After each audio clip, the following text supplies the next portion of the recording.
Hello and welcome, ladies and gentlemen. My name is Crash, and today we're taking a look at the Shonen Jump titles that came out last year, and we're going to be ranking them from least favorite to favorite. And I'm not going to be ranking them alone. Today I have Axel with me. You want to say hello?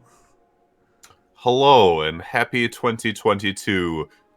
Knock on wood for the rest of the year. But hey, it's January, so Yeah. glad to be here to ring in the new year. So yay! Yeah. I hope it's a better year, but having the track record of the other two. Oh my god, yeah. We can only hope, but Yeah. kind of on a downward slope as it is. So we'll see what happens. But yeah, we're gonna be looking at the 12 titles that came out in Jump last year, and I made my own list. Axel made his own list that he gave me before we started the video, and then I also asked some of the viewers to give me their three favorite titles and their three least favorite titles.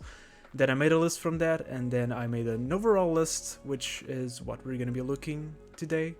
And whenever I give you the normal list, I'm also going to be mentioning where that title ranked in my list and Axel's and the viewers, so you have an idea of who voted which. And yeah, if you don't know Axel, which you probably do if you're a regular, I was gonna say, yeah. yeah, I mean, I think if you are somehow new to Crash's channel and haven't met me before, yeah. You can check his channel. The link will be on the description below. But this, yeah, I think this is like the sixth collab we do overall, and that it's like the fourth or fifth in my channel alone. So, something like that. yeah. So yeah, let's just get right into it. On number 12, we have one that I don't think it's a surprise to anyone that ranks this low. It's ITLC, and it ranked number 12 on my personal list. It ranked number 12 on the viewers list, and it ranked number 11 on Axel's list. And just so you have an idea, I gave a positive point for every time that someone voted this as their favorite, and a negative point whenever someone voted as their least favorite, and this got negative 25 points. So overall, this was voted like for almost half of the people that voted, this was one of their least favorite titles. I think that's just because this is. I'm thinking it's because this is like out of everything that was on the list, this was at least something that everybody tried and just did not like. The only funny enough, the only person that I have encountered that liked this series enough to promote it was Roger Space, Oh. and this was during his manga of the year stream for 2021. Like as soon as he said that, I was just like, no, don't read ITLC. Please don't read this series. But I mean, that being said, this isn't the first time that he's tried promoting an Axe series, because he tried doing that with Time Paradox Ghostwriter as well, which was also bad. But Yeah, I see more reasons to read Paradox Ghostwriter than ITLC, though. Even though I think yes, some of the flaws of both of them are kind of the same. I think they both started kind of strong, and then they got basically a mess midway through, or not even midway through for ITLC. I think basically. no, it, it Second was it was halfway through, because and you are absolutely correct. Like for both series, they made a pivot about halfway through the series, a little bit earlier for Time Paradox Ghostwriter, because people did not like the plagiarism aspect of it. But like ITLC, they made a complete tonal change halfway through the series, despite the fact that like two people literally just died, and then they were like, let's make it goofy, and it's just like, oh no, no. Yeah, the thing is, they killed the characters so that we could have this goofy new turn, which doesn't make any sense at all. No, it really does. And like, I don't think I would have ranked this series as low as I did had they stuck with one of the two tones the entire way through. But because they did that tonal shift is why I have the biggest problem with it that I do. Obviously, like you said, this isn't my worst ranked series of the year, but like that tonal shift just it did not work. It really didn't. Again, if had it been one or the other, I think I would have been fine. Like even if it had been that goofy tone from the beginning and stuck with it, I would have been fine. But I think a majority of the readers, I mean, I don't think there was any saving it, like period, just based on where we were last year with Shonen Jump, but still. Yeah, I think there is just one interesting aspect of this series, which to me is the main character. I think if that was used a little bit better, I think we could have a slightly better series. But since everything else was, again, was a mess, it just didn't work. I did like the final villain, the final criminal, I guess. Not sure if you can call it villain, that appeared on the last 3 or so chapters. I think that one was cool. And to be fair, I don't like. There's a lot of series that I really disliked of previous years. There wasn't even White Elsie being my least favorite of the year. I think it wasn't as bad as some of the other titles that we had in Shonen Jump. Oh, I would absolutely agree. This like even with the problems that we mentioned, this isn't anywhere near as bad as like Guardian of the Witch from the year previously. Yeah, Guardian of the Witch or Blood Oath, even Build King. I would argue it's... I liked Build King more than Itelsi, and that's saying something because I am such an outspoken hater of Build King. Like the fact that I liked it more than Itelsi says something. Yeah. And your least favorite then, because that's the next one. On number 11 we have 9 Dragons Ball Parade, which you voted as your least favorite of the year. On number 12 I voted on number 11, and the viewers voted on number 10. On number 10, no, on number 9 actually. So interesting. So they had 2 things in between, and I have a feeling I know which those 2 might be. I'm more confident on one of them than like the other thing that I'm guessing, but yeah, this was my personal least favorite of the year, and that's just because it offered nothing new. Nothing. It really offered nothing, and like my biggest problem with it is that we never got any reason for the main character's motivation in this series, the one with the glasses. Like we got the motivation from the pitcher, but we never got anything from the catcher, and it's just like I have zero emotional attachment to this character. That is not good for a sports series. You have to have emotional attachment to characters in sports series, otherwise it's just another drop in the pond of the sheer amount of sports series that are out there. Yeah, and we have a lot of choices, but not really in Shonen Jump, which is, I think, the problem that Jump itself is facing right now. It doesn't have any sports manga, and 9 Dragons Ball Parade kind of came to save that, and it just failed heavily. Right, and they also, I mean, that being said, they also tried promoting Neru as that same kind of lane, which did not work. I don't think at all. But yeah, you are correct. Like, and people call it the Spokon curse, where like, nothing has been able to stick around since Haikyuu, and I think it's not necessarily because it's a sports issue. I mean, like, don't get me wrong, they haven't really introduced anything that's been able to stick and that's really been spectacular, but at the same time, we also have been in a period where, you know, we are in a very tight ship on Shonen Jump right now. So there's not really a whole lot of open slots for them to take over for a sports series to really come in.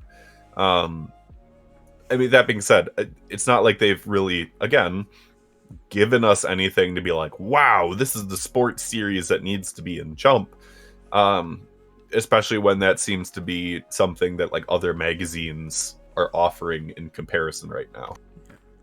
I think there was one reason why I put this not on last, and that is because I actually do dig a lot the premise of the story. I really enjoy the idea of grabbing a team from ground up. Like, we have zero elements of it besides the two main characters, and just slowly building them up. Because I think a lot of problems that a lot of sports manga have, especially sports manga that have a lot of elements in the team, is that some of the elements in the team really aren't that important. I mean, IQ, for the most part, they were, but even then, you had like the second year. A lot of the guys from second year really wasn't that important through the story, and so the idea of just slowly building that team, to me, it could have meant that we had a very strong characters for the entire team, which would be good. But it just wasn't the case. I think there was like some of them, about half of them, that I think were kind of interesting, and then the other half, not really. That's one of the reasons. Well, they kind of just slapped it together at the end. But yeah, I mean, so there are two big issues there with what you said and whatnot. When you are building a team like that, person by person by person, you have to have very strong people each time you do that. Otherwise, it's just not going to work out. If you have even one weak element to it, people aren't going to care, because just like, oh, well, you spent all this time building up this one person who really doesn't matter as much in our eyes. So that is definitely one of the issues that it had.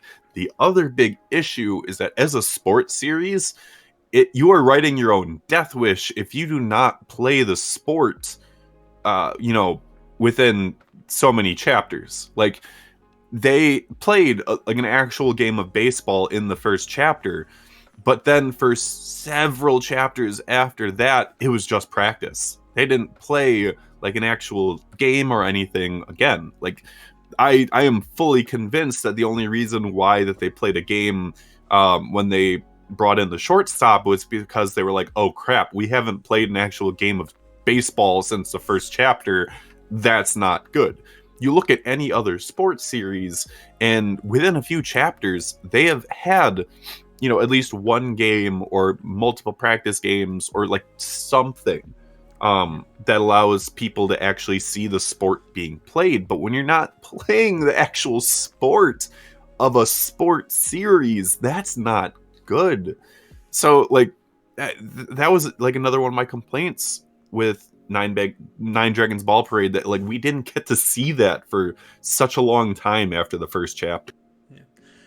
I think there is a way of doing that because I think there's a couple sports who actually don't have like full on sport all the time, but the ones I can think of, like a Shiro no Joe, for example, or Rookies, or I think Slam Dunk even, were some manga that really had a very striking main character that could hold the narrative anyways. And Nine Dragons Ball Parade did not have that at all.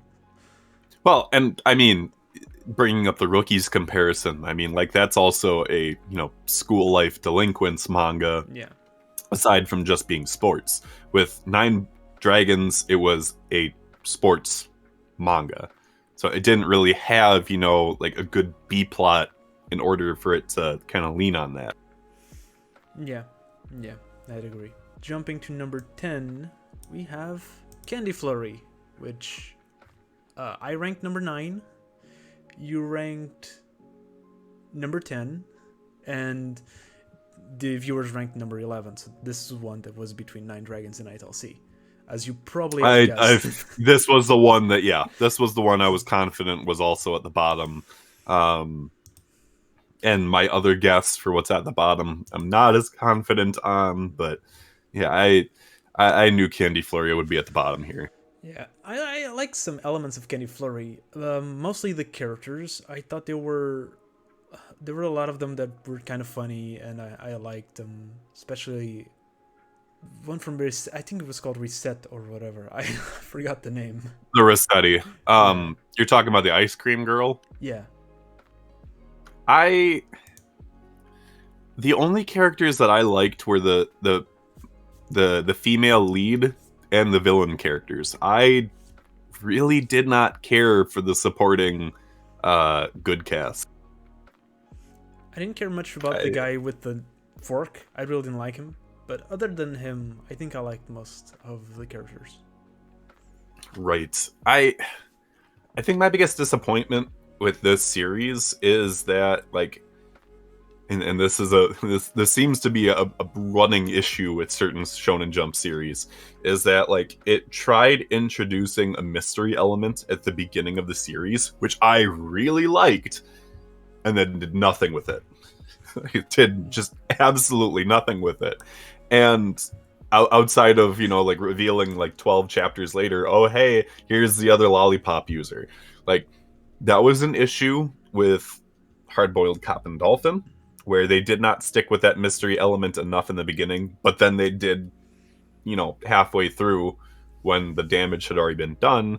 And, like, even with, like, Itelsi, issues there, like, I really was hoping that we would get to see more mystery elements with Candy Flurry because of everything that got introduced right away, but it was just the premise, and then they just did nothing enough with it. Like, I did like the candy elements to it, but introducing a battle shonen in a magazine full of battle shonens is a very, very uphill battle that Candy Flurry was not going to win.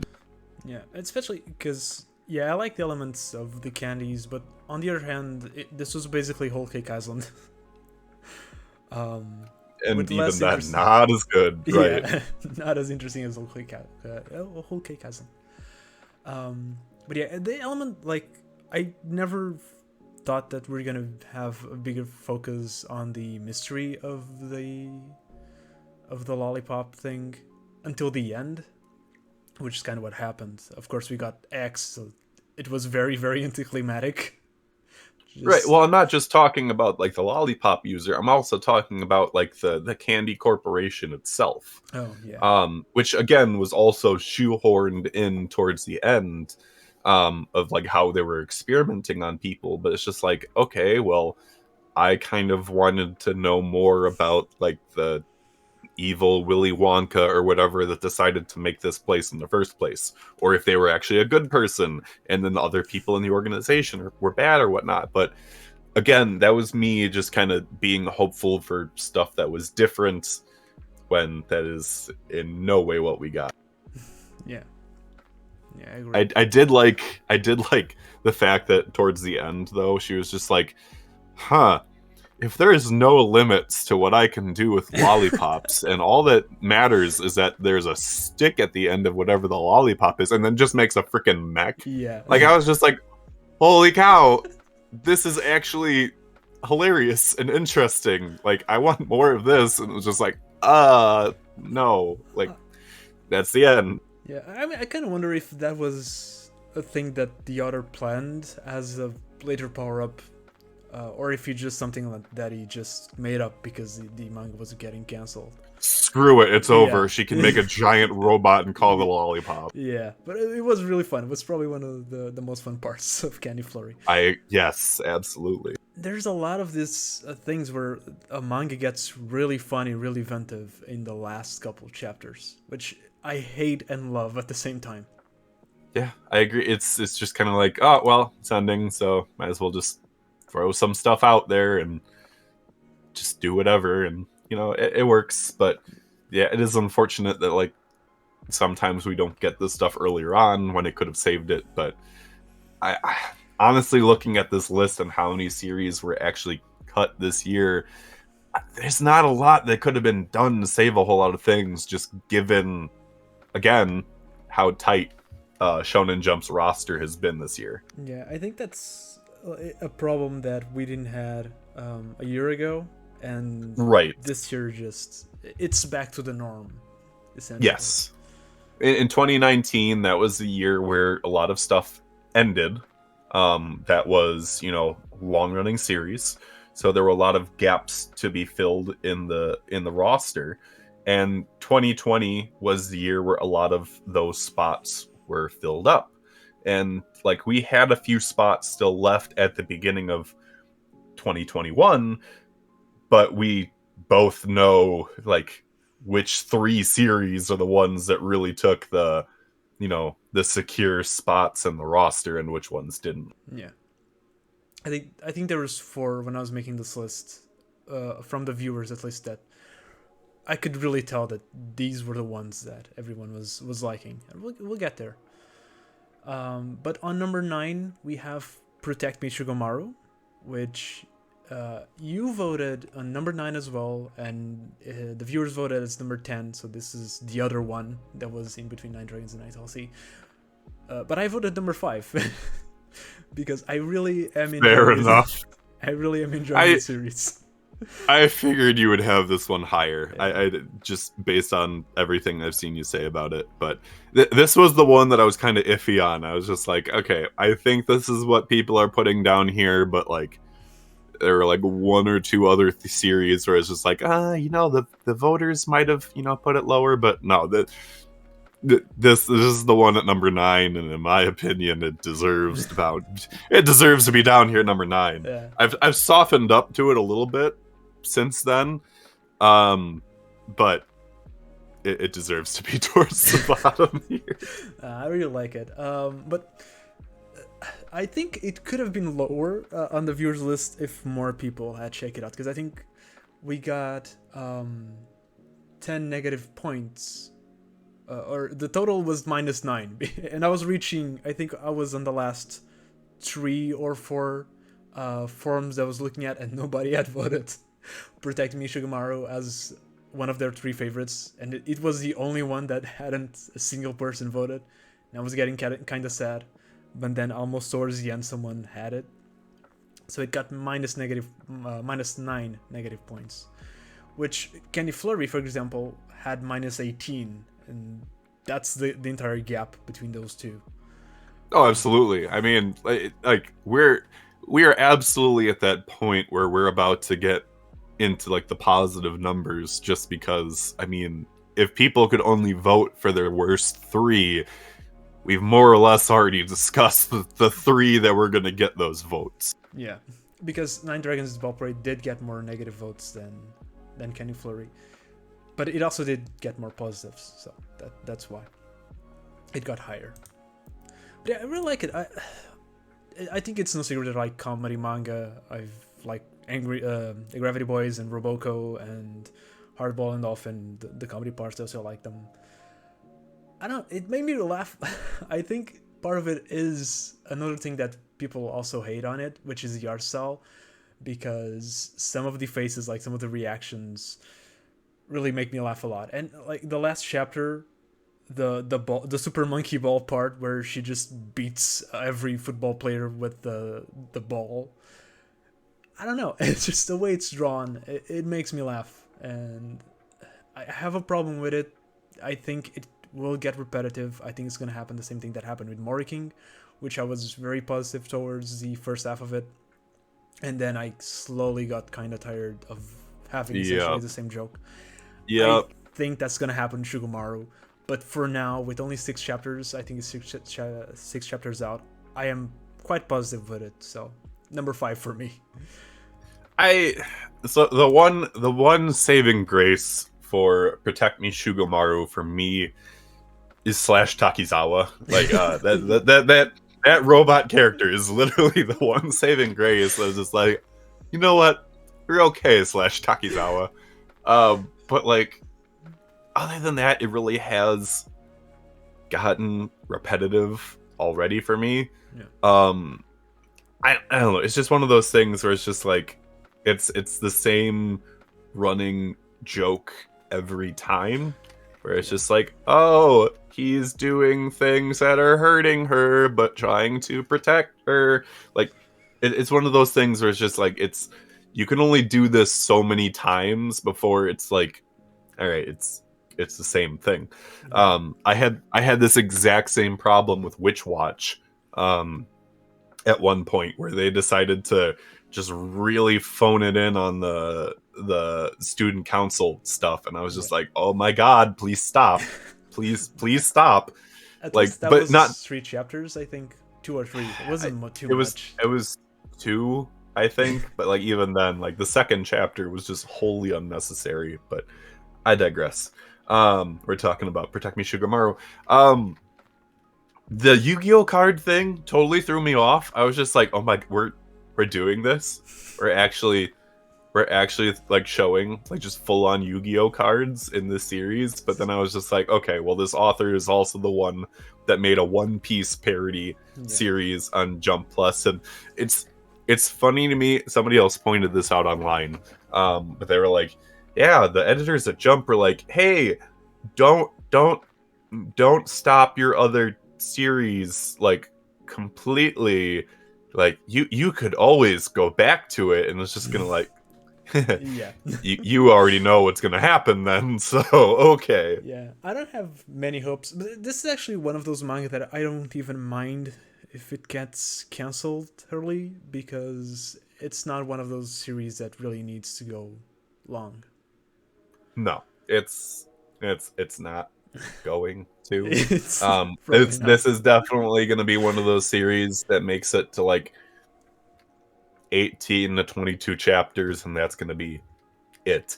I mean, it also completely depends on how many series they decide to add in their next round of serializations.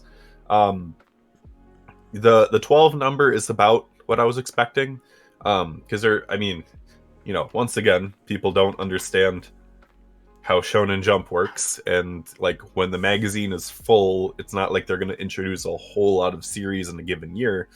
12 is still on the low end compared to like 2020, where they had a lot more because they were trying to fill in the gaps left by the series that ended. They were very desperate in 2020. I think you could tell with the amount of titles that started, and some of them that ended right away, and even the ones that lasted a long while. You could tell that they were desperately trying to get something good, and I think they did at the end of the year. Yes, I agree. And like I said, they filled their last slots with 3 series that we still have yet to talk about. But I feel like there is still a glimmer of hope for certain series, but we'll see what happens. Yeah, and I think one of these series is one we're gonna be talking right now, because on number 8 it's Doron Dororon, which I voted on number 7. You voted on number 7, and the viewers voted on number 8. I was kind of like, why is it number 8 if you all voted number 7? Yeah, they voted number 8. And yeah, this is one that I am not 100% sure how it's gonna get. I've been getting more positive towards it with the last couple chapters than I did with the first one. I really like the dynamic between the new girl and the main characters. I like the monster thing, the Mononoke character. And I think I really like the designs of the characters overall. But I'm not sure if it's gonna last overall. I don't think it will, unfortunately. Which is sad, because I was waiting for this author to come back to Shonen Jump, because I was one of the few people that did like Golem Hearts, but that's another X series from years ago. My biggest problem with it is that they decided to change the character design of the main character. Like, his design in the one shot was a lot more interesting to me than they made him in the serialization, and I'm still baffled by that. I really don't know why that decision was made. It's a very similar decision like with Build King, where I liked the character design of the original character from the one shot more than I liked the characters in Build King itself once it was serialized, which is, you know, a sentiment that was also expressed by the author in the afterward, after like his additional 5 online only chapters were made. So I'm really scratching my head as to why they decided to make that character change and make the character more generic looking. But I just given how tight the magazine is right now, and how another series by a veteran author was also made in this batch, that has a much better chance of surviving. I don't see this one making the cut, unfortunately. Unless, well, I guess the only way that I could see it lasting any longer completely depends on how many chapters it takes Dr. Stone to end. I was thinking the same thing. Because that's really the only thing it's got potentially going for it right now. But I mean, that being said, too, that's not necessarily a guarantee then for Duran. It could be for another series that we're potentially going to be talking about. Well, not potentially going to be talking about. Another potential series that we will be talking about. But even then, like, yeah, I think that's really the one thing where they're just kind of like, that's why we did 3, is because one of them gets to stay. But like, I don't see it happening. Only because we have as many battle shonens as we already do. So, especially against monsters / demons, and this they decided to kind of go in between on this one. It's kind of like, hey, it's not exactly demons, but like, They do that a lot, like even with Jujutsu Kaisen and things like that. It's they're not demons. They kinda are though. Right. Yeah, I think they did 2 battle shonens in the same batch, probably because they knew for sure that at least one of them was gonna be canceled. So yeah, I'm pretty sure that's gonna be the Rondorodon. Yeah, that would be the most likely one. And again, it's unfortunate. Like, I wanted better for the author this time around, but I just don't see it happening. Yeah, but it's not that the series is really that bad. I think it's pretty good, just not good enough. Yeah, on number 7 you go back to canceled manga, and it's Nero, Way of the Martial Artist, which I ranked on number 8. You also on number 8, and the viewers ranked it on number 6. And I think this was the first one that got positive votes. No, actually got 0 votes. 8 people voted positive, 8 people voted negative, so you got 0 points. Wow. But yeah. That's funny. It's not that Neru was bad. It's just that it did nothing with what it had.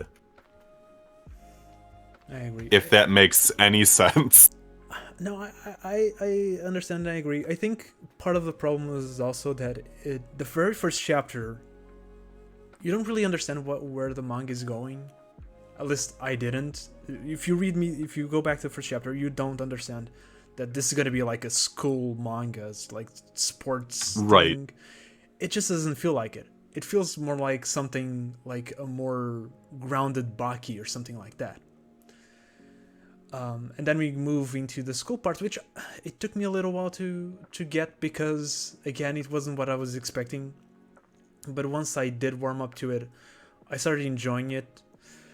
But yeah, I think it was trying to do a lot, and it didn't do much, because it was something like about all of these sports that Nero could do, and the dorms and the rankings and wherever, and it just, yeah, I don't think it showed a lot but didn't do much. It went too broad. It went too broad when it should have focused in more on the swordsmanship side of things. It could have absolutely, still showed the other sports and whatnot, and like had other like students participating in those, but because they tried taking too broad of an approach with the main character, I think that's where it got lost. Because I really liked the archery girl. I thought that was, great, especially with her brother and, her interaction with Neru. But like, I don't know, the stuff with his roommates. Like I get Yeah. what they were going for, but it just did not stick the landing. Yeah, because again, you didn't have a right idea of what the manga was about. I mean, I still can Yeah. tell. Yeah, it was a sports school kind of martial arts manga, but eh. Yeah, and And then it had an ending that ranks up there with some of the worst axe endings of all time in my opinion, because they they did a time skip without answering most of the questions we had in the series up to yeah, that point. yeah, just everyone is an adult now. Look at these characters that nobody cares. Yeah, right? Look at all these characters that you met that one time, and here they are Yeah. 5 years later. Do we care about what happened to Neru's mom or his grandpa? Nope. Don't care. But hey, at one point, he and the archery girl got together, and then they broke up. I mean, and they could. I think they could totally go multiple sports, but start with one and maybe give hints of other things that may be happening. But start with one, focus on one, maybe have a full arc or whatever with that sport, and then maybe have a reason why Nero would try to do something else. I think that will work Right. better. I think an example, it's a weird example, but one of manga that I read from the 80s, which is Blazing Transfer Student, which is a comedy manga. It doesn't really fit, but it's about this guy doing various sports. But every single arc is a different sport and is focused solely on that sport. So I think that works better than just. I think every 2 or 3 chapters have Nero do something different. Yeah, I think that could have worked. Unfortunately, I mean, that being said, I think this was a series that was printed with a doomed, fate from the get-go, though. Just considering when we got it during the year. I know I keep saying this, but like at this point, Jump was full.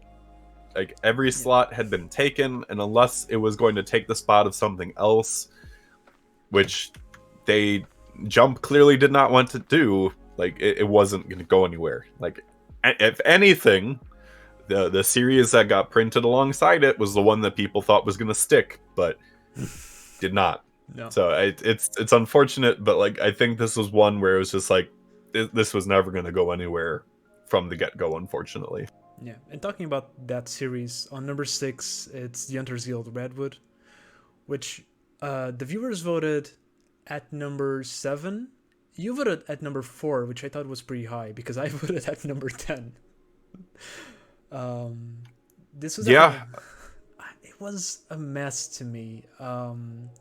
The ending, even though it goes meta, and I love when things go meta, I didn't like it too much. The exam arc, which I generally love exam arcs, I didn't care too much. This was like a manga full of things that normally I would love, and I just didn't. Yeah, so this was essentially Phantom Seer round 2. Because this is another series that was praised a lot more in the West than it was in the East. Which, just goes to show the West's opinion on manga does not matter to Shonen Jump. Not at all. And unfortunately, like this is another thing. Not speaking for the manga itself, but like another thing that I noticed compared to other series, this was one where its first volume, along with Neru for that matter, was printed way too late. There was no chance that they were going to have sales saving the series. Any other series, for the most part, on this list, other than maybe Candy Flurry, I think, had their first volume printed. An Elusive Samurai, but that was also a really weird case. I still am very confused by that, but it is what it is. But like, the first volume got printed around 10 to 12 chapters, so there was a chance for some that their sales could save it. Maybe. Red Hood and Neru did not get that chance. Their first volumes were printed way too late. It wasn't going to happen. And it's still funny to me that both of them entered the U19 club because they clocked in at 18 chapters, which is super unfortunate, but it is what it is. The reason why I at least ranked this one as high as I did is because I really liked the premise, especially because it was different compared to what some of the other stuff that we were getting in Shonen Jump. It had a very different art style. It was going for the werewolf angle. It was essentially this age's version of Claymore, as weird as a comparison as that might be for some people. It was definitely Claymore, but with werewolves. It's just, it was one of those things where like the art style, while very interesting, was also very, very muddy. And especially in the first couple chapters when we were dealing with the werewolves, there was a lot of stuff that was just lost in translation because of how rough the art style was. Yeah, I really did like the design still, and I think a lot of people did, because especially the girls. I think that's one of the things. I think Redwood was one of the manga where a lot of people were talking about, but once we dig into it, a lot of people were talking about the girls. Yes, that you are absolutely correct. That was really all that people were talking about, which, like, don't get me wrong, they were great. I love them. Yeah. But like there were other interesting characters that were involved. It's just that like Japan's impression of it was it died so fast in Japan. Like there were a lot of people that did not like how long that they stuck around in the Hamlet. I'm one of those people. And that's completely fair. I wish that they had left the Hamlet earlier as well, but like I really liked how they ended the Hamlet stuff, with Cinderella and the giant werewolf. I thought that was really interesting. I unfortunately, they jumped the shark once they revealed that, the chief was still alive. And then they absolutely went meta with it. But I had definitely wanted more from Red Hood. I liked the characters that were introduced in the exam arc, but the problem is that they did have an exam arc that early on. Honestly, I think I've ranted about about Red Hood like twice recently on my videos, but I don't think the exam arc was that early, because if you look at other exam arcs, they tend to happen relatively early. I think it was kind of long. The Amat arc was also kind of long as well, and other than the final exam, the rest of the exams were pretty boring. The exam was essentially to just be alive and not give up, which was not interesting. If I think like Hunter x Hunter, which is the only thing I've ever seen of Hunter x Hunter, was the exam arc, which is where it starts. I really enjoyed that arc because it had a lot of challenges and things to do, and it was fun. If I think about like My Hero Academia's exam arc, which was also kind of early, also a lot of the you had to take an exam to get into school though, so yeah, but that's kind of what happened. They had the exam to get into the guild, so to me it makes sense that it was as early. I just think it was very boring, with the exception of the last one. Yeah. No, I can agree with that. It was... the execution was just not there, unfortunately. So I thought, like, we should have reached the guild earlier, because we reached the guild at a point where the manga was probably already cancelled, and we did not see it in the way that I think the author intended us to see it. All the meta thing happening, it wasn't what was going through. I hope. It might have been better had we been introduced to the guild before the exam took place, but the fact that like the exam happened before that, just unfortunate. It is. I like another interesting thing that I saw is that like so many award winners that make it into Jump do not succeed. And Red Hood is just like the next example of that, because I believe Phantom Seer was also an award winner that got published. The last time that like an award winner went on for a good chunk of time, interestingly enough, I believe was Beelzebub, which obviously we both enjoy. Yeah, But like that the long? fact that like, yeah, it's been that long.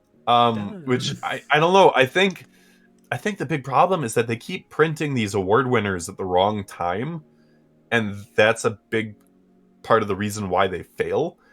I honestly speaking, I don't know that Red Hood would have been axed in 18 chapters had it been released in 2020.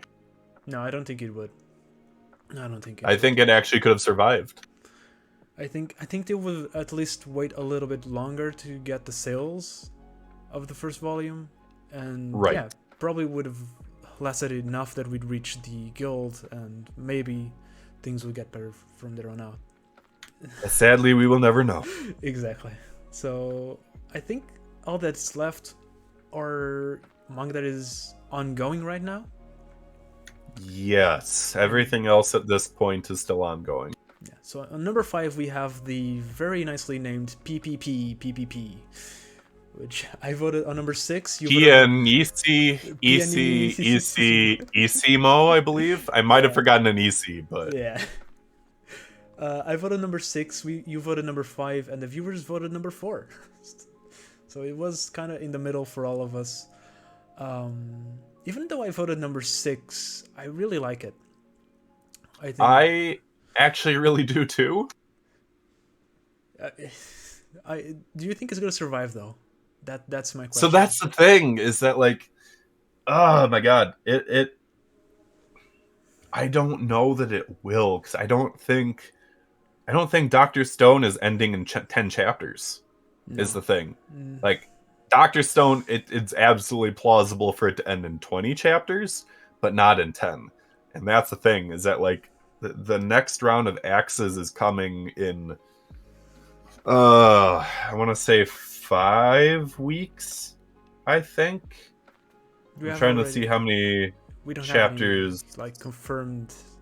No, but the thing is, they do new serialization rounds every 10 or so issues of Shonen Jump, approximately.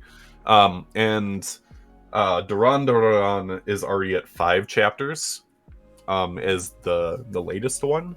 So, realistically speaking, we should be seeing the next round of serializations in about 5 or 6 weeks.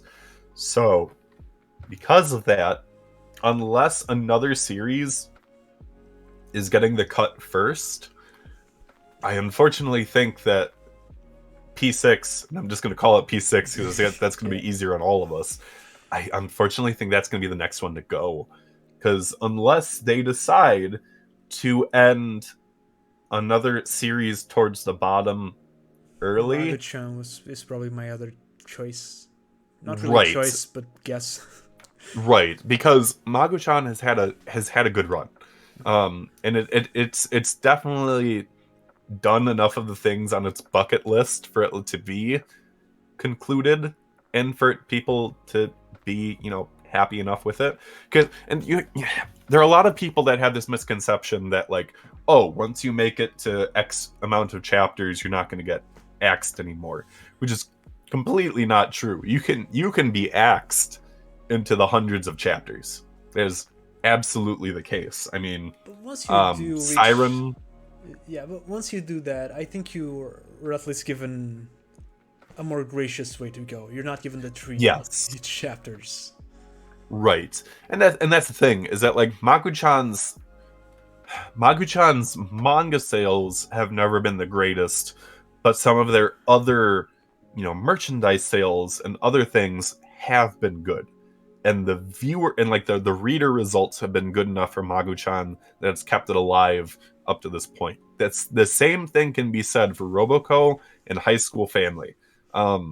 As much as people in the West might not like High School Family, but oh my god, I have actually really grown to like High School Family. But I think part of the reason why is because they focused so much more on the dad, and that's the winning formula for High School Family. But we're talking about P6 here. The first volume did just come out for sales. So there is that potential that, they'll see the sales for P6 and think, okay, this is good enough for us to keep it. But it did premiere on the low end. Like, it on the very first day, it like came in at like 52, I think, for Shoseki ratings. And like, if you're premiering at 52, you are not going to hold at 52. So I'm hopeful that P6 gets to stay, but at the same time, like, I have to be very realistic, and I don't know that it's going to get saved unless Magu-chan takes the bullet for it. Yeah. Which, again, is really unfortunate because P6 is one of the more interesting series that we've had in a very long time. The art style is, it's very subjective from person to person. It's gotten cleaned up a bit since it started, but even then, it's it's still on the rougher side. Yeah. But the story itself is interesting.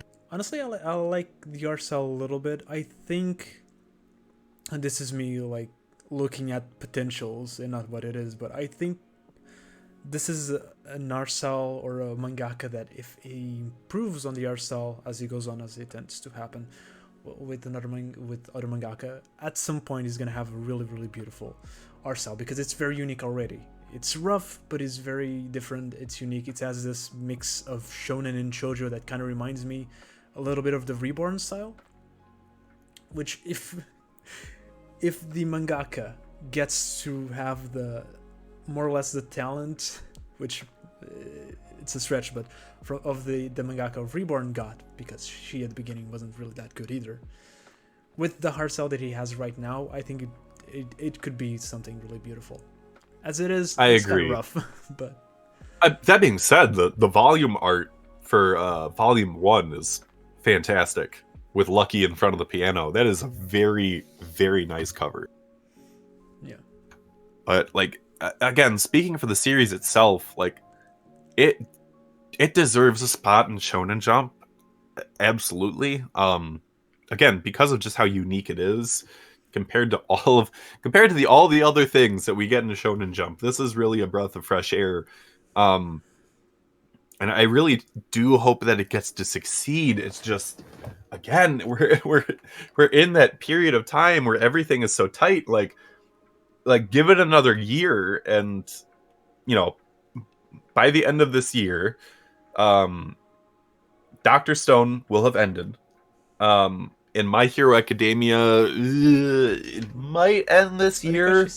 But it could also be next year. Yeah. So, I mean, but even then, that's still only, 2 series that are mainstays in the magazine that are ending. There's nothing else really right now. Again, unless the editors at Shonen Jump decide to cut certain series, like, those are really the only 2 that we're going to be dropping that they're going to have open spots for. That being said, I do absolutely think that there are some series that could get cut. Not every series is as safe as people think they are. But I want it to stay, but I'm also realistic, especially because there's another series that we still have to talk about that has a better shot. Unfortunately, I shouldn't say unfortunately. I say unfortunately in the the sense that unfortunately P6 will end probably, but like this series will stay. But unfortunate that they both can't stay. So, and I think I know which one I'm talking about since we haven't talked about it yet. But it's just unfortunate because I like it, and I grew to like it a lot more as it went on, but. I think the realistic nature of Shonen Jump. The last couple chapters, because I had to catch up because I got a bit lazy with reading Shonen Jump in the last 4 weeks, so I had to catch up with PvP the last 5 chapters. And the arc with his brother was really, really nice. And yes, I agree. Just got a new character, the sister, which has a really cool design. And her introduction was really cool as well, and I want to see where it goes from there. I do worry that because we got to see the Everyone. other siblings finally, that it's just like, oh no. Yeah. I'm hoping that like it can be saved from the brink, but like that is unfortunately a flag rather than a saving grace, I think. Yeah, I agree. But let's hope. Let's see where the next chapter takes Yes, us. let us hope. Yeah. On number 4, we have the manga that I think you were talking about. It's Ayashimo. Yep, Which, that's the one. yeah, which I also ranked in number 4. You ranked it on number 6, and the viewers ranked it on number 1. And I want to point this out Oh my because god. it is such like an overkill. It got 26 positive points and 2 negative points. So yeah, everyone is very very positive about this manga, and I think the other ones didn't get as high because I think a lot more people are reading Ashimo. Well, I mean, fact of the matter is, it's by the same author of Hell's Paradise. Yeah. So you got that going for it. I think that alone was part of the reason why it got because it was the one who got more positive points. Yeah, and it was the one who got the least negative points because, well, we'll talk about that when we get there. But yeah, a lot of people love Hell's Paradise, which I haven't read, but after reading Ashimo, I plan to. I was already planning to, but now I really plan to, because I put it on hold like 40 or 50 chapters in. Mostly because I forgot where I placed it or where like I was on the Shonen Jump website. But I fully intend on finishing it as well as watching the anime, but I mean Hell's Paradise is freaking fantastic. I like that is no understatement. Or not understatement, overstatement. Yeah. Over exaggeration. Words are hard. You're better at this than me. I guess, but like, you know, Ayashiman has been good so far. I will say that I'm not as big of a fan of the main character as I am a fan of the side characters in the plot. Mostly because I'm not always a fan of the meathead characters, and let's be honest, our main character is an absolute meathead. Yeah. He is a meathead. But I really like the premise and the execution of everything so far. The art style is fantastic. The character designs are fantastic. I've really enjoyed what I've read so far. The only reason why I ranked it at number 6 below P6 and Red Hood and the other 3 series that we haven't talked about yet is just because we haven't had enough of it yet. There's been more of the other ones that I've had more of an opinion formed. So I understand. I absolutely understand why people would rank this as their number 1. I do. But like there hasn't been enough of it yet for me to be like, yeah, I like this over the other ones. Despite the fact that, again, based on everything that we've talked about so far, this is the one series that has the best chance of sticking around in Shonen Jump right now that was new this year outside of the stuff that already cemented its spots in the magazine. Like, this is the one that is the most likely to stay. Yeah. Again, everyone is loving it. I don't think it's just... this time it's not just Western people like it was with Redwood. I think everyone is really loving this. Yes, this is the one where people are clamoring for it for sure. I'm kind of the opposite of you on Ayashima because I think the main thing that I really like about this series so far is very much the main character, because it reminds me a lot of Denji, and in some ways it reminds me of Olga of Beelzebub, which Denji and Olga are my 2 favorite Shonen Jump main characters. So it fits very nicely in between them, in which he has he's a meathead and he's very strong like Olga was, where he just jumps in and beats people up. It's a bit more of a meathead than Olga, I think, but they kind of fit that style. And I think he has a lot to evolve in the same way that Denji had a lot to evolve, and still has in some regards, in the beginning of the series.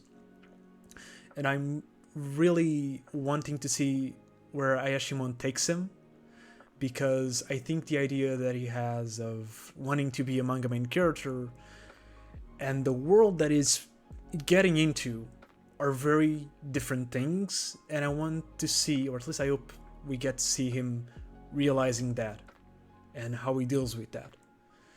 When and if Ayashimon does that, I think it's gonna get way higher on my list. So far it's number 4 because, again, like you said, hasn't done much, but what it has done, I think it has been good. The groundwork is definitely there, which is an absolute positive. I was very curious about this, so I decided to look it up. So on Manga Plus, they have, you know, the hottest ranking for like what has the most views and whatnot. So overall, including all languages, Ayashimon is currently standing at number 14. If you look at English only, it makes it to number 10. Now that being said, you know,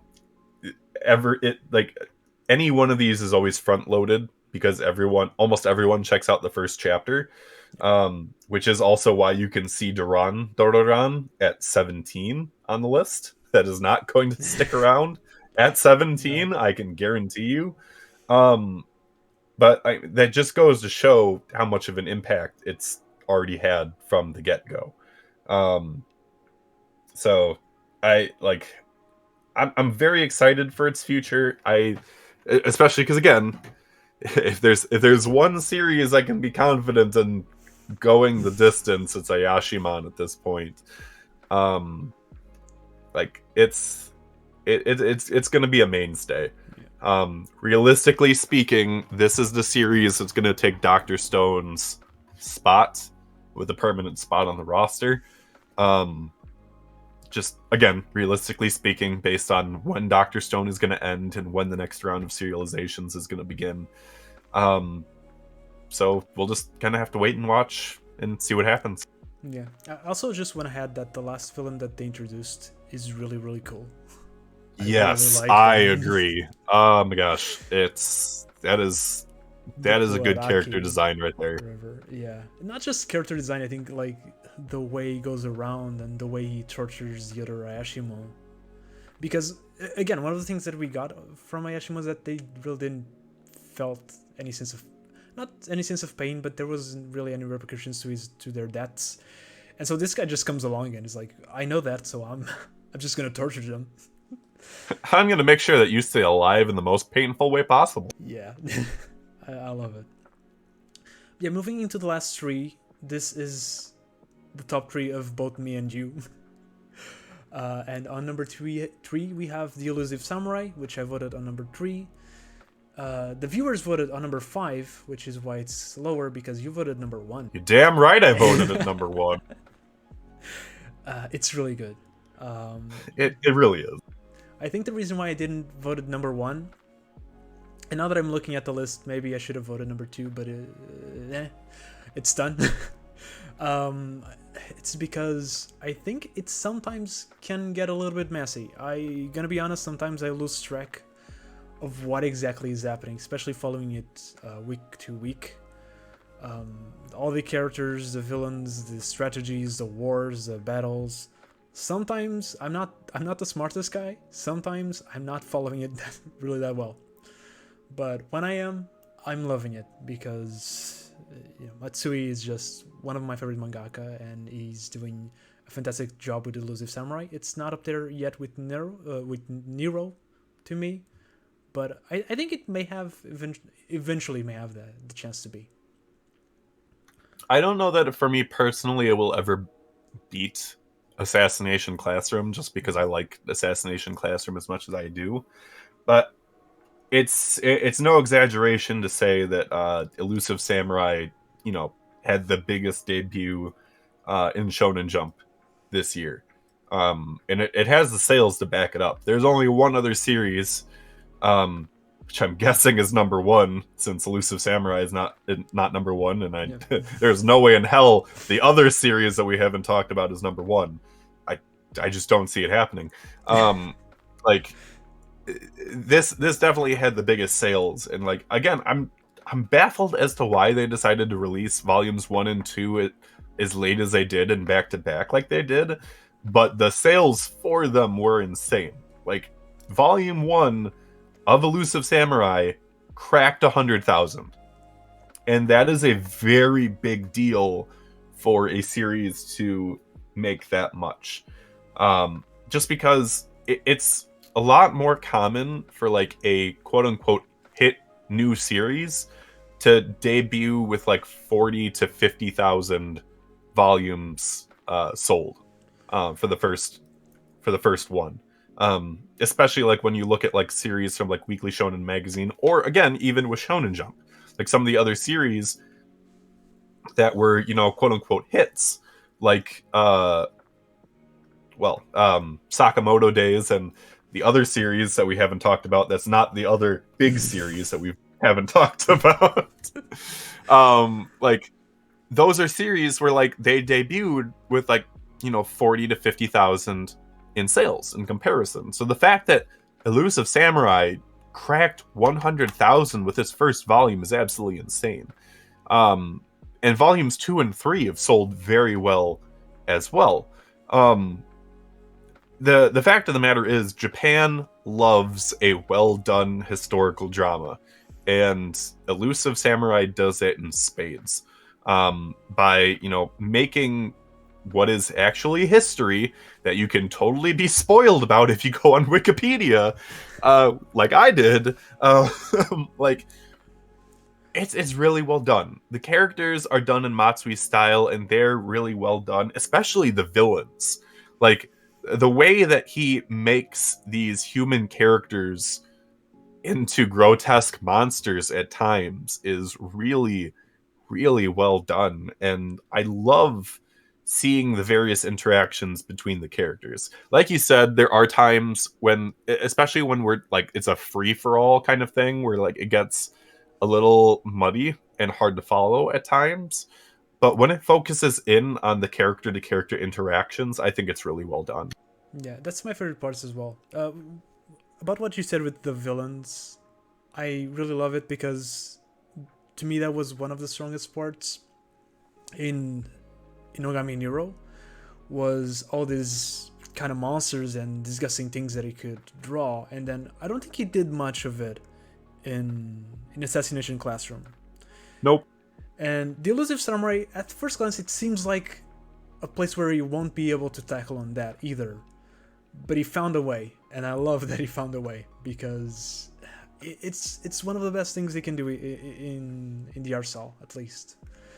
Oh yeah, some of the stuff is absolutely terrifying to look at. I mean, like the main villain of the series, the way that he's introduced like this horror art style, like so subtly into this character at times, it's really captivating. And the fact that we haven't even seen this much of the main villain character, but like, no, oh crap, this guy is serious business. Like, it just goes to speak volumes of like what is still in store for this series. Yeah, and I love the fact that he also got to introduce a villain that feels big right from the get-go. You like chapter 1, you understand this guy is going to be the main bad guy of the manga, which a lot of manga I don't think are able to do that. So, and that's another thing that I absolutely adore when a manga does. Well, part of the reason for it again is because it is a historical drama. So like immediately establishing like, hey, this is the guy from history who is a big deal. Yeah. He is a big deal in this story.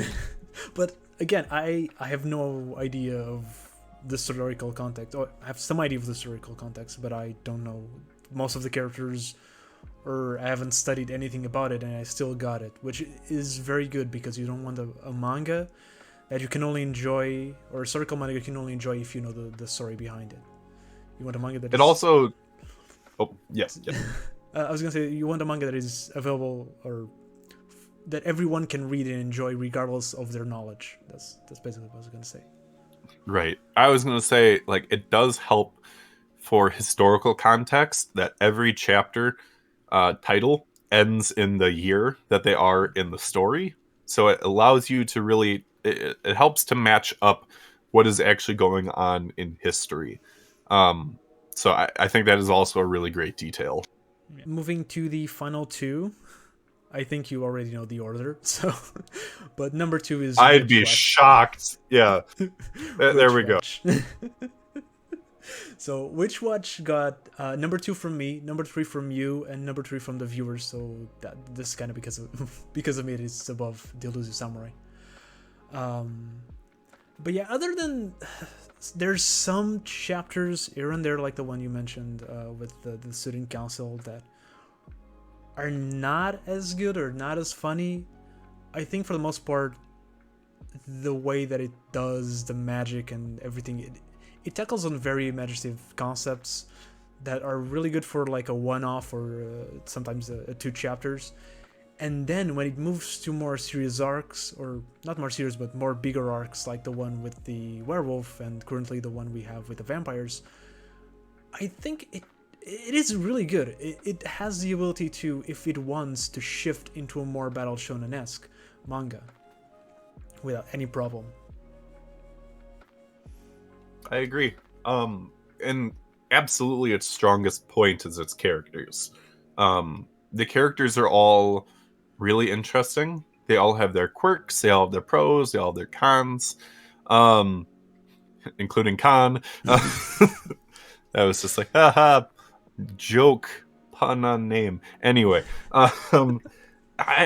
if I had one complaint, other than you know certain chapters kind of being iffy here and there, the only character that like sticks out as a sore thumb sometimes is Kengo. At least when he's in his regular form and not his werewolf form, just because sometimes they go in a little too hard on his loner-ish personality, and now it's just like, yeah, I'm kind of better than everyone, even though I'm not better than everyone. But I have really great taste, even though it's not really great taste. And it's just like, oh my god, end my suffering, please. Yeah, I know. I agree that the werewolf version of him is way cooler. Oh yeah, he's like hilarious, especially the fact that like he's so subservient to oh my god, why am I blanking? Morihito. Like just like, yeah, I'll listen to him. He beat me. Yeah. Rest of you can go screw off, but him, I respect him until I beat him, and then I won't respect him anymore. But until then, I respect him. I don't know. I love them. I love every character, and I like the fact that we got to get kind of a slow build to them. I'm not sure how much I like the new vampire kid so far. It's kind of fun at times, but I'm still so iffy on that character. I'm like, all right, are we going to get the reveal that this is actually a female character or not? Because they are like, in terms of like physical features, they really went in on that one chapter with the eyelashes and the lips and the face. But like, even the dad is like, yeah, that's my son, and it's just like, no. But is it? No, like, I think it's gonna be a boy, and I think this is a manga that gets a lot of. I'm gonna say it. It's a manga that appeals to Fujoshi. I don't want to use that term, but I can. No, you're not wrong. I mean, let's be honest. There will absolutely be more people that are trying to ship the guys than the guys with the girls, even though that's the point. But I have a female friend of mine who actually I got her into Astra because I showed like some pictures of the manga, and she was like, that main character guy is so hot, I'm gonna read the manga right now. And when Witch Watch debuted, I was like, look, it's basically the same thing now. And so she now is reading Witch Watch as well. Yeah, I mean, it is very possible that a large portion of the Fujoshi audience from MHA migrated over to Witch Watch. So I mean, that is very possible. Yeah. I mean, it's a good design. No, it is. I will. So I want to say this. I want to say again, because I've been realistic on certain things in this video so far. I want to say that I don't think Witch Watch is necessarily as safe as people think it is. I'll agree. Only because, like, compared to other series and the sales that they've had, like, yes, Witch Watch did start out, like, decently enough, but those sales have kind of been dropping. They haven't, at least from what I've been seeing, it's not like they've been consistently, you know, going up or not. Like, again, because, like, a good comparison was Sakamoto Days. Sakamoto Days has held very well so far. But Witch Watch, like, while it does have the fact that it has a veteran author behind it, it's not in, like, the top 10 series of Shonen Jump right now. And in terms of, you know, sales strength and everything that they have, it's probably in that, like, 11 to 15 range, absolutely. But as things, you know, get taken out from underneath it, you know, that cushion that it has continues to diminish. It's unfortunately the same issue that, like, Undead Unluck has. Especially since its sales have been diminishing rather than increasing, as much as I hate to say it. So while I think that Witch Watch is still in a good position right now, it does not mean that it's safe forever. No, I think it's somewhat safe. I actually even argue that it might be safer than Undead Unluck, as sad as that is to say. No, I think you are absolutely correct in that regard. But yeah, I think it definitely has the possibility of getting cancelled if other manga is behind it gets as well. We'll see. And then number one, I'm not sure if we need to make suspense on what it is, because it's the last one. It's Blue Box, and I voted number one. You voted number two, and the viewers voted number two. But actually, this was the only manga that did not get a negative point from the viewers' vote. Or actually, technically it did, but it was the guy that voted Blue Box as his favorite and as his least favorite, so I'm not counting that. What the heck? No, I love it, but I hate it. Yeah. No, actually, he did comment on my Twitter account and said he just voted on both because it was the only one that he read. Which, okay, I guess. But I'm not counting it then, sorry. And this way I can say that Blue Box got no negative points. Yay! Everyone loves it. Loophole. I love it a lot. I love it from the very first chapter. I am a big sucker for rom-coms. Always have been, especially well-done rom-coms. Like my favorites are always going to be the 2000s rom-coms. And one of the reasons why is because even when those are RM manga, which a lot of them were, we still got a lot of focus on like a couple, one couple. And Blue Box is just that, even though it is a love triangle in certain aspects. No, it is a love triangle, especially with the last. I was gonna say it absolutely is this love triangle. with the last couple chapters, it is. But the fact that it does focus on a character that is completely in love with a specific girl, instead of being like, oh, I have like 5 girls that like me, I'm just gonna be ambiguous about it until the last chapter, about which I like, so I can touch everyone's boobs.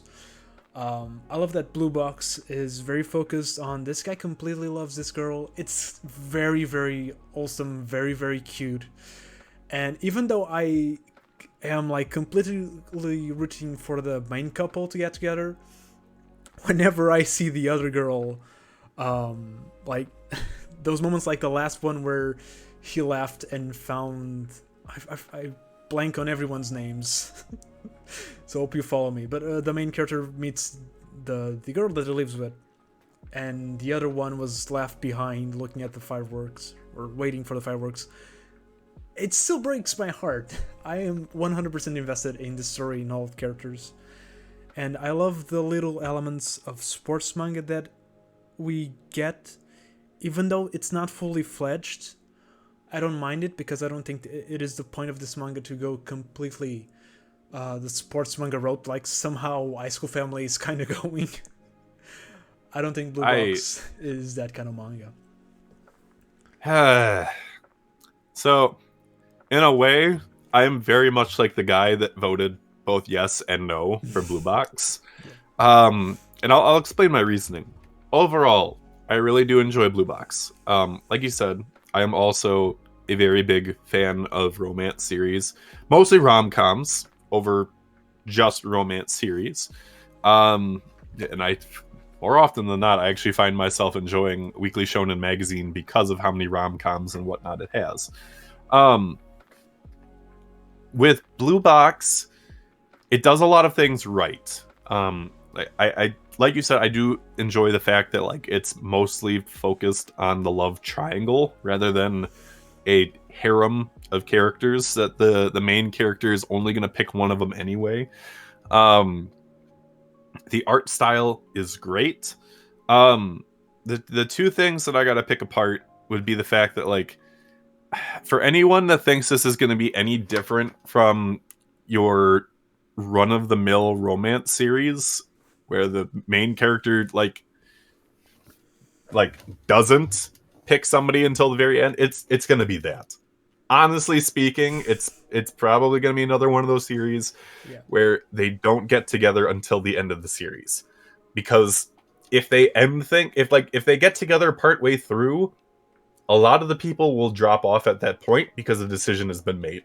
Like the mystery is gone. Oh, they got together. Cool. I'm satisfied. That's kind of sad because I think of Lavina. Sorry to have interrupted you.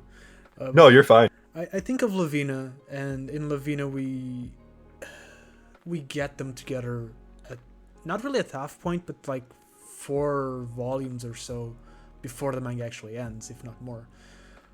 Actually, I just got to that point, and I'm still 2 omnibuses left to read, which is 5 volumes now, think about it. So we get that amount of time to explore their relationship, and there's they get separated a little bit and then together or whatever, but we do get that decision, and we get to explore the consequences of that decision, which I like, and we are not getting that from many other manga. And as you just said, I don't think we're gonna get that from Blue Box either. I would love to be proved wrong. I absolutely would be.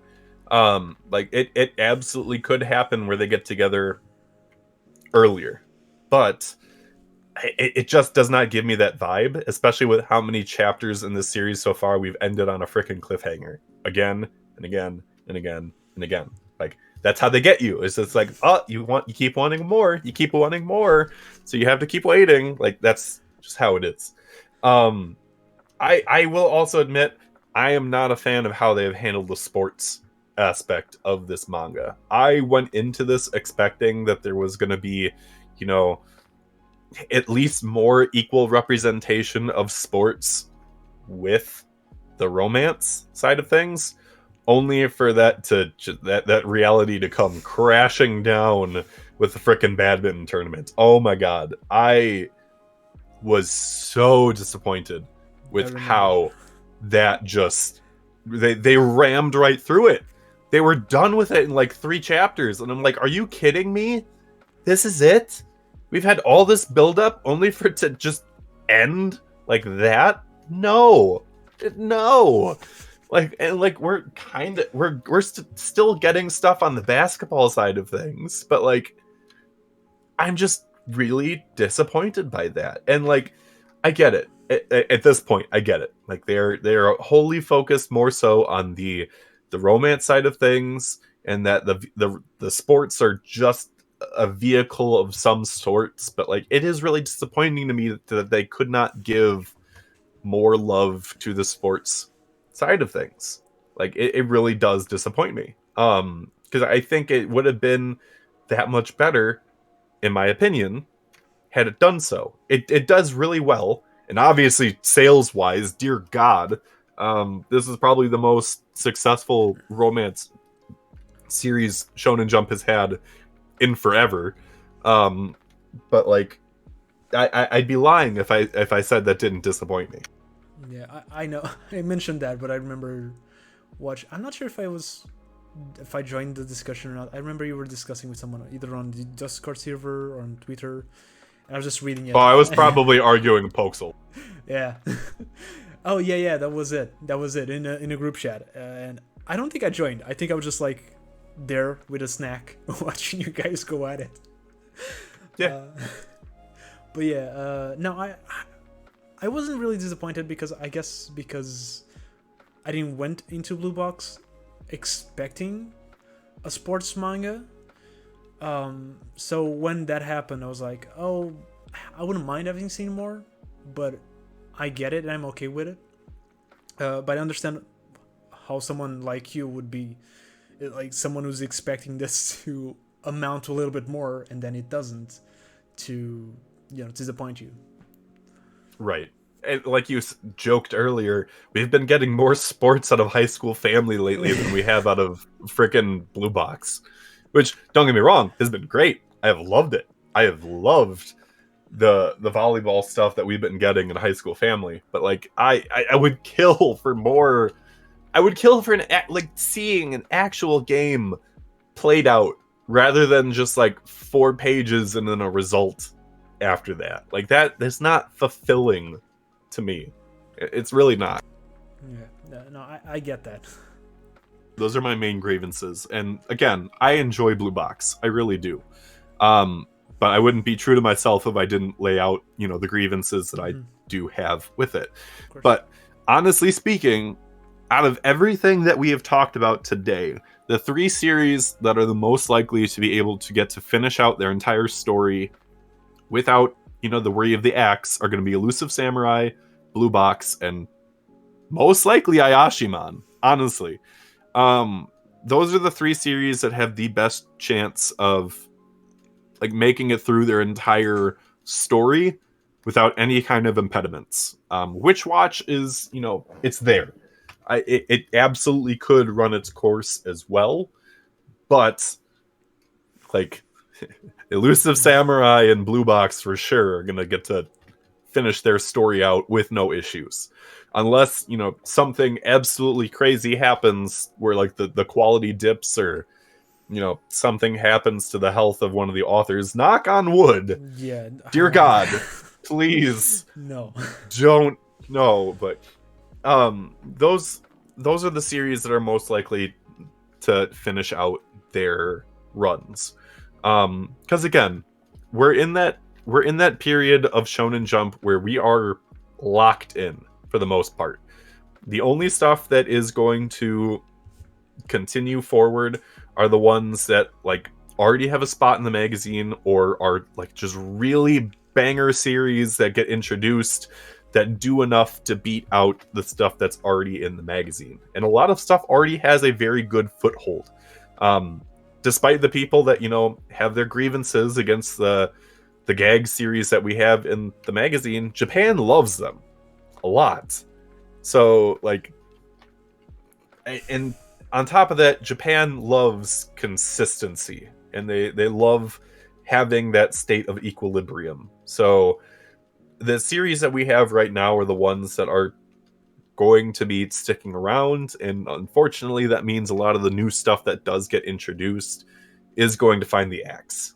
That's just kind of how it is. So and that being said, that shouldn't stop you from enjoying a series, even if it's going to get axed. You can still get enjoyment out of those series. So enjoy what you enjoy, even if even if we disagree with you. If you are one of those people like Roger's Space that really likes ITLC, you go for it. You enjoy that series.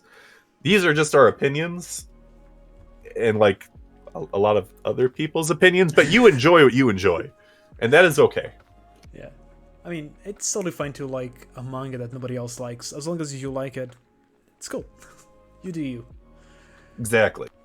But yeah, I just want to say that this year I plan to do this every year, and if if you want to join me next year, I'll ask you again. But I kind of wish I had done this for 2020, because I think we had a lot more exciting things to talk about. This year we didn't had anything that was too bad like we did in 2020, but for the most part, with the exception of 2 or 3 manga, we didn't had anything that was really cool either.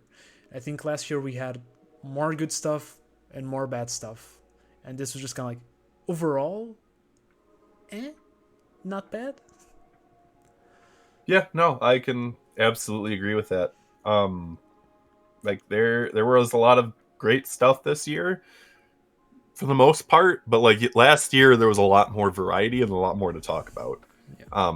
And that's just again because more stuff was introduced to try and fill the holes that were left behind by so many series in 2019. Yeah, and for people who are not, for people who join like with Manga Plus, which I know a lot of people have been joining and reading everything now, be ready, because 2022, every single manga is gonna start. Most of them, even it's gonna be worse. It's gonna be worse than this year. It's gonna be worse than the previous year.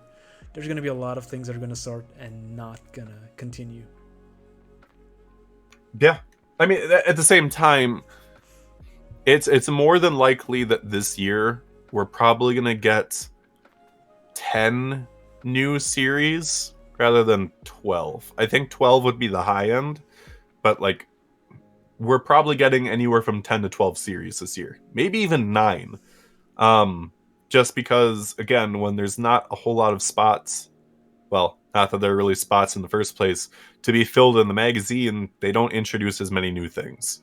They introduce just enough new stuff to be like, hey, here's something new, but it's not going to be a lot. And a lot of the stuff that's going to get introduced is just going to get cut 20 chapters later.